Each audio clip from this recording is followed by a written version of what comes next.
একটা cruise sheep, 147 জন যাত্রী, আর এমন একটা ভাইরাস যার কোনো ভ্যাকসিন নেই, কোনো স্পেসিফিক চিকিৎসা নেই, আর ফেটালিটি রেট 40 থেকে 50%। এটা সিনেমার গল্প না, এই মুহূর্তে ঘটছে।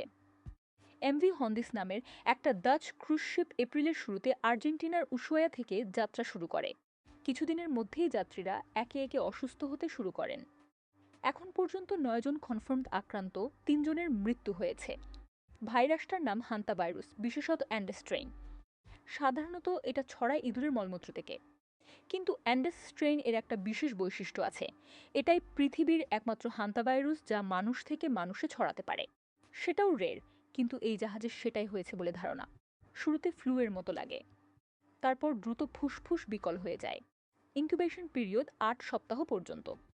মানে কেউ না জেনেই এটা বহন করে ঘুরতে পারে। আর জাহাজটা স্পেনের তেনেরিফে পৌঁছেছে। যাত্রীরা নামছেন প্রোটেক্টিভ ক্লোদিং পরে ছোট নৌকায় করে। সিডিসি থিম মাঠে, বলছে নতুন কন্যা, কিন্তু সতর্ক থাকতে বলছে। আপনার কি মনে হয় এই ধরনের আউটব্রেক এর জন্য আমরা কতটা প্রস্তুত? কমেন্ট করুন। আর এরকম গুরুত্বপূর্ণ খবর পেতে এখনই সাবস্ক্রাইব করুন।